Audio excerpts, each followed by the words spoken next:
Halo, pada kesempatan kali ini kita akan melihat tentang pigeonhole principle atau biasanya ya ini biasanya disingkat dengan PHP. Tapi ini tidak umum ya.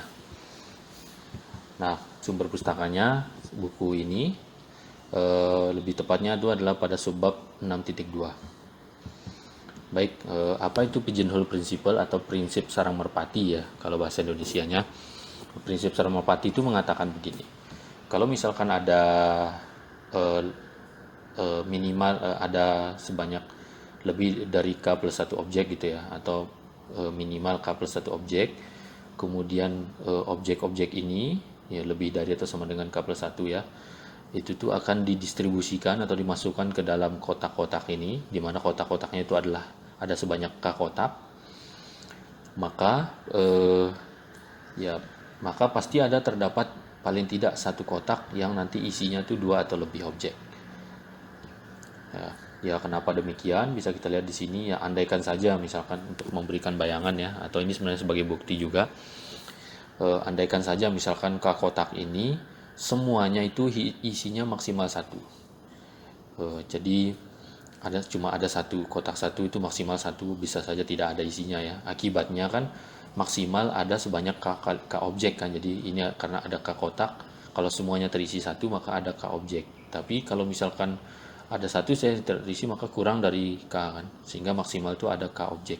Sedangkan kita tahu bahwa objeknya itu adalah lebih dari atau sama dengan K plus satu, sehingga di sini kontradiksi ya. Nah, sehingga pasti ada satu kotak ini yang berisi minimal dua atau lebih, minimal dua objek. Oke, kita lihat aplikasi dari prinsip ini. Misalkan di sini kita lihat contoh, misalkan ada satu kotak ya, satu persegi, persegi di mana persegi ini sisinya adalah panjangnya 3 cm. Nah, di sini kita diminta untuk menunjukkan kalau misalkan ada 10 titik yang kita letakkan di dalam persegi ini, terserah mau di sininya atau mau di dalam, mau letakkan di dalam atau di pada garisnya ini, di mana pokoknya ada 10 titik, maka pasti ada 2 titik yang jaraknya maksimum akar 2. Nah, yang pertama kita lakukan adalah ingat kalau kita pigeonhole principle atau PHP, prinsip sarang merpati, itu selalu ada objek dan ada kotak. Nah, begitu pula kalau kita ingin mengaplikasikannya, kita harus mengidentifikasi mana objek, mana kotak. Nah, di sini yang kalau kita lihat yang ingin didistribusikan itu adalah ada 10 titik. Nah, sehingga itu menjadi objeknya. Jadi objeknya adalah titiknya, yaitu ada sebanyak 10. Kemudian kita harus membuat kotaknya, mengkonstruksi kotaknya sehingga nanti terlihat bahwa objeknya itu lebih banyak daripada kotaknya, begitu ya. Ya, di sini cara konstruksinya kita buat aja yang 3x3 tadi, kita potong menjadi 9 persegi, sehingga nanti menjadi masing-masing perseginya itu ukurannya 1x1. Nah, dari sini kan ada 9 persegi jadinya, ukuran 1x1, dan masing-masing berarti kan ada 9 kotak. Nah, berdasarkan prinsip sarang merpati atau PHP, pasti ada minimal satu persegi di sini karena ini kotaknya ada 9, ini ada 10. Maka pasti ada satu persegi di sini, ingat, di sini K plus 1, di sini K gitu ya. Nah, sehingga di sini ada pasti minimal satu persegi yang memuat 2 atau lebih titik. Nah, kalau misalkan ada 2 titik yang berada dalam satu persegi, contohnya di sini ya. Di sini ini satu perseginya. Nah, kalau kita lihat maksimum jarak 2 titik di dalam persegi ini adalah sebesar panjang diagonalnya kan, panjang diagonal ini yang hijau. Nah, kalau kita lihat panjang diagonalnya itu adalah akar 2. Nah, sehingga kalau kita sudah menemukan 2 titik tersebut, maka pasti jaraknya itu maksimal akar 2. Nah, dan itu adalah sebenarnya yang ingin ditunjukkan dalam contoh ini kan. Nah, sehingga terbukti ya berdasarkan prinsip sarang merpati atau PHP bahwa benar ada titik dengan kotaknya adalah seperti ini. Jadi ada 10 objek dibawa ke 9 persegi ukuran 1x1, maka pasti ada 2. Nah, 2 titik itu pasti jaraknya maksimal akar 2. Nah, baik. Nah, prinsip PHP sendiri bisa diperumum ya. diperumum, bentuk umumnya seperti ini. Misalkan n ini lebih dari k, dua-duanya bilangan bulat positif. Misalkan ada n objek, kemudian n objek ini ingin didistribusikan kepada k kotak gitu ya. Nah, kalau tadi n-nya itu adalah lebih dari k plus 1 ya. Lebih dari itu sama dengan k plus 1. Sekarang n sebarang aja lebih dari k. Nah, kemudian maka kalau kita lakukan distribusi, maka terdapat minimal satu kotak yang berisi ceiling dari n per k objek atau lebih ya. Jadi ceiling di sini adalah pembulatan ke atas ya. Jadi n per k dibulatkan ke atas, maka pasti ada sebanyak ini atau lebih objek di dalam ada satu kotak yang memuat ini ya, segini objek ya. Minimal ya. Nah, sehingga ini kalau dilihat tadi ini diganti dengan k plus 1 ya, kalau di yang belum diperumum. Nah, kenapa demikian? Kenapa? Ya, buktinya seperti ini ya. Andaikan saja sekarang ada k kotak, kemudian semua kotaknya itu berisi kurang dari atau sama dengan ceiling dari n per k min 1. Nah, kalau dijumlahkan semuanya, kan ada k kotak, maka maksimal isinya itu adalah sebanyak, karena kan maksimal segini isinya, k dikalikan ini. Nah, sekarang k dikalikan ini itu kurang dari ini ya. Ya, karena pembulatan ke atas kan yang ini bisa jadi kurang dari ini. Ya, memang kurang dari ini ya. Nah sekarang ini itu adalah sama dengan n. Nah, sehingga padahal tadi objeknya itu ada sebanyak n, tapi sekarang dengan menggunakan asumsi ini malah kita dapat kurang dari n objeknya. Nah, sehingga ini kontradiksi. Sehingga haruslah memang ada minimal satu kotak yang berisi segini banyaknya objek atau lebih. Nah, kita lihat contoh bagaimana mengaplikasikan prinsip ini.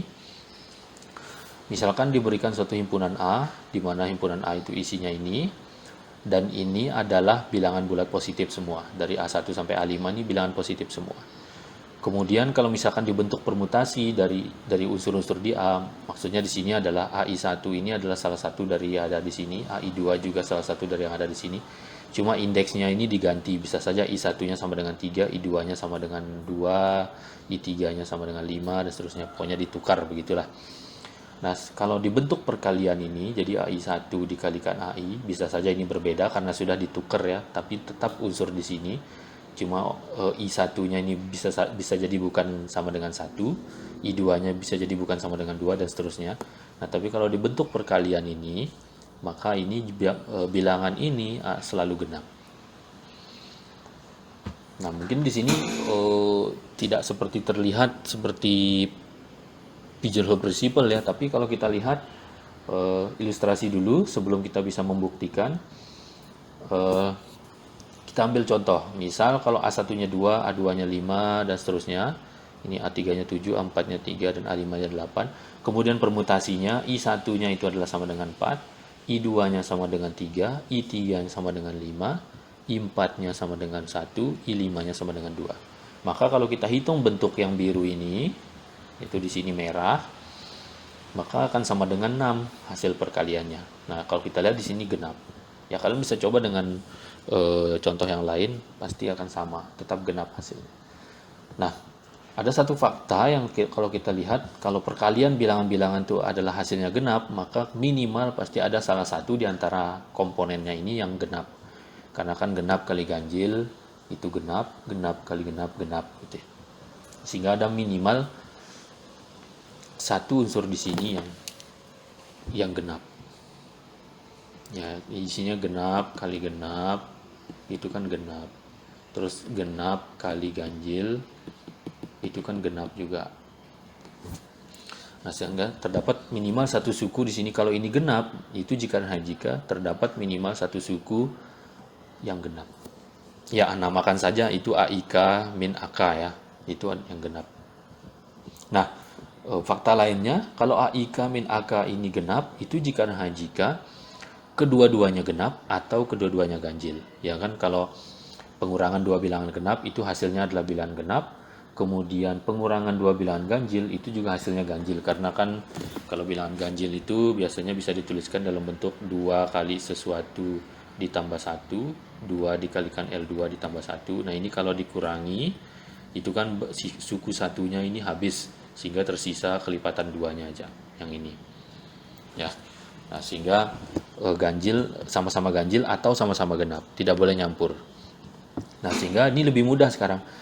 Sehingga cara mudahnya untuk menunjukkan ini, maka perlu kita tunjukkan bahwa ada minimal satu suku di sini, di mana dia itu sama-sama genap atau sama-sama ganjil. Nah, sehingga di sini kita buat aja objeknya itu adalah 5 bilangan tersebut. Kemudian kotaknya adalah dia itu masuk ke dalam genap atau ganjil. Nah, di sini biasanya genap ganjil ini biasanya orang nyebutnya sebagai paritas. Paritas genap, paritas ganjil gitu ya. Nah, di sini akibatnya ada 2 kotak. Nah, berdasarkan prinsip sarang merpati yang diperumum, maka pasti ada satu kotak, yaitu genap atau ganjil, yang memuat sedikitnya 5. Ingat di sini n-nya adalah 5, k-nya adalah 2. Sehingga di sini n per k ini ya. N per k dibulatkan ke atas, 5/2 dibulatkan ke atas itu adalah 3. Sehingga pasti ada 3 objek yang memiliki paritas yang sama. Ya, entah dia genap atau ganjil gitu ya.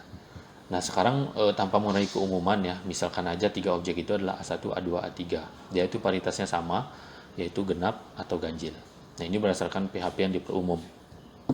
Nah, kemudian kalau kita lihat A1, A2, A3 himpunan ini diiris dengan himpunan AI1, AI2, AI3 yang tadi permutasinya, kita ambil 3 yang depan, itu pasti dia tidak kosong irisannya. Kenapa tidak kosong? Karena kalau dia misalkan saling lepas ini, maka sedangkan ini adalah unsur-unsur di A semua. Akibatnya A itu minimal 6 unsur, padahal kita cuma punya 5 unsur di A. Nah, akibatnya sehingga ini pasti ada yang sama. Ya, namakan saja yang sama itu adalah AJ, misalkan si AJ. J-nya adalah di antara 1, 2, atau 3 di sini. Nah, akibatnya AIJ min AJ ini pasti genap. Karena kan kalau AJ itu ada di sini, maka contoh saja misalkan AJ itu adalah sama dengan AI1. Maka AI1 dikurangi dengan A1 itu adalah genap. Kenapa? Karena AI1 yang sama dengan AJ itu AJ-nya itu ada di sini, sehingga dia memiliki paritas yang sama dengan A1. Atau misalkan kalau dia AJ-nya itu sama dengan AI2, maka AI2 min A2 itu genap, karena AI2 ini adalah unsur di sini juga dan mengakibatkan dia memiliki paritas yang sama dengan A2, sehingga dia akan, kalau dikurangi, maka akan menghasilkan bilangan genap. Begitu juga dan kalau dia kasusnya 3. Nah, akibatnya AIJ min AJ ini pasti genap. Nah, kalau ini genap, maka pasti perkalian ini juga akan genap. Kan kalau ada suku satu yang genap, maka perkalian. Sehingga terbukti ya bahwa perkalian ini memang selalu genap berdasarkan prinsip sarang merpati yang diperumum. Nah, baik, langkah secara umum kalau kita ingin mengaplikasikan PHP ya, baik yang umum maupun yang khusus, itu selalu kita melakukan dua hal ini. Yang pertama, kita identifikasi atau kita konstruksi objeknya. Jadi objeknya itu apa gitu ya. Kalau memang tidak terlihat jelas, kita perlu mengkonstruksinya. Kemudian yang paling sering kita konstruksi itu adalah kotaknya. Kotaknya itu apa? Nah, itu kita identifikasi atau kita konstruksi. Nah, bagaimana melakukan ini? Ya, ini tidak ada rumusan umumnya ya untuk melakukan dua hal ini, tapi itu bisa dilakukan dengan banyak latihan. Baik, itu saja. Terima kasih atas perhatiannya. Sampai ketemu di materi selanjutnya.